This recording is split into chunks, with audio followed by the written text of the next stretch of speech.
राजधानी होना चाहिए। मगर मैं आपके माध्यम से उपसभापति महोदय, मैं सबसे पहले उन किसानों को गांव-गांव में जो बसे हैं उनको नमन करता हूं।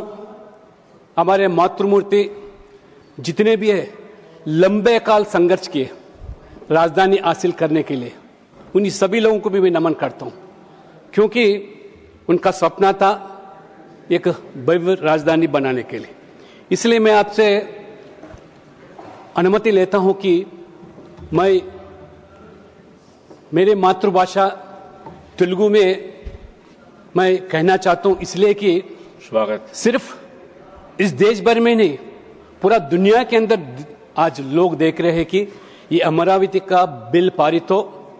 मोदी जी सरकार जो मान्यता देने चाह रही है, क्योंकि ये लंबे काल संघर्ष किए हमारे किसानों ने, हमारे माँ बहनों ने।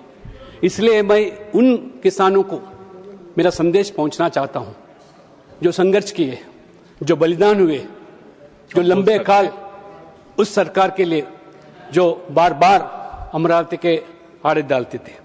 इसलिए मैं आपकी अनुमति से मैं हमारे मातृभाषा तेलुगु में मैं जिक्र करना चाहता हूं।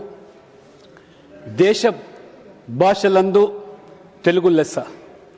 భారతదేశం అత్యంత వైభవపేతమైనటువంటి రాజ్యాలలో ఒకటైనటువంటి విజయనగర చక్రవర్తి శ్రీ కృష్ణదేవరాయలు గారు ప్రకటించినటువంటి ఈ నానుడి, Telugu language suppose to be the sweetest language among all that was said by Shri Krishnadevarayalu. Again our one of the poet Rayaprolu Subbarao గారు, ఏ దేశమేగినా ఎందు కాలిడినా ఏ పీఠమెక్కినా ఎవరేమనినా పొగడరా నీ తల్లి భూమి భారతిని, నిలుపరా నీ జాతి నిండు గౌరవాన్ని చాటి చెప్పినటువంటి జాతి తెలుగు జాతి. ఇటువంటి ఘన చరిత్ర నుండి తెలుగు జాతి నేను నిజంగా శిరస్సు వంచి నమస్కరిస్తున్నాను. ఆ రైతులకు, ఆ మాతృమూర్తులకు ఎవరైతే సుదీర్ఘమైనటువంటి పోరాటం ఈ అమరావతి కోసం వారు చేశారు. నేను అధ్యక్ష ఒక్కసారి ఈ 2026లో ఈ బిల్లు గురించి నేను ప్రస్తావించేటప్పుడు, ఈ బిల్లు ఆమోదం పొందేటప్పుడు దీని యొక్క చరిత్రను కూడా ఒకసారి, ఈ తెలుగు ప్రజల చరిత్ర, ఈ తెలుగు జాతి చరిత్రను కూడా తెలుసుకోవాల్సిన అవసరం మనకి. ఆనాడు మద్రాస్ ప్రెసిడెన్సీలో మరి తెలుగు వాళ్ళందరూ కూడా మరి జీవిస్తూ ఉన్నప్పుడు ఆనాడు అమరజీవి పొట్టి శ్రీరాములు గారు తెలుగు వారి కోసం ఆంధ్ర రాష్ట్రం కావాలని చెప్పి వారు ఉద్యమించి వారు నిరాహార దీక్ష చేపడితే 50 రోజులు గడిచిన ఆనాటి కేంద్ర ప్రభుత్వం, అధికారంలో కాంగ్రెస్ ప్రభుత్వం కనీసం స్పందించలేదు.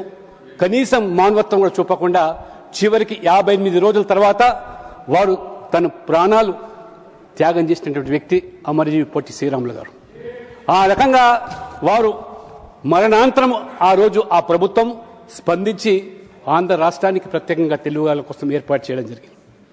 అదే రకంగా 1956లో భాషా ప్రయుక్తుల రాష్ట్రాల పేరు మీద ప్రస్తుతం మన తెలంగాణ రాష్ట్రం, ఆనాడు హైదరాబాద్ స్టేటు, ఆ రోజు ఈ 2 ప్రాంతాలను విలీనం చేయాలని చెప్పి ఆనాటి ప్రభుత్వము కొన్ని పెద్ద మనుషుల ఒప్పందాలు చేసి షరతులతో కూడుకున్నటువంటి విలీనాన్ని, ఏ రకమైన షరతులు అంటే తెలంగాణ ప్రాంత విద్యార్థులకు, యువకులకు ఉద్యోగాలు, అదే రకంగా నదీ జలాల పంపకాల విషయంలో కానివ్వండి, బడ్జెట్లో కేటాయింపులు కానివ్వండి, రాజకీయాల్లో అధికారుల్లో భాగస్వాము కానీ ఖచ్చితంగా ఇచ్చి తీరుతాం, తెలంగాణ ప్రజలు ఆదుకుంటామని చెప్పి ఆనాడు ఉన్నటువంటి కేంద్ర ప్రభుత్వం ఆ రకంగా మరి విలీనం చేస్తే, మరి విలీనం తర్వాత ఏ రకంగా ఉన్నటువంటి ప్రభుత్వాలు ఇచ్చిన హామీలను కూడా తొంగలో దొక్కి ఏరు దాటేదాకా ఓడమల్లయ్య, ఏరు దాటిన తర్వాత బోడి మల్లయ్య చిన్నంగా వేయించినటువంటి ఆనాటి కాంగ్రెస్ ప్రభుత్వం చివరికి 1969లో విద్యార్థులు, యువకులు ఇచ్చిన హామీలు ఏమని చెప్పి నిలదీస్తే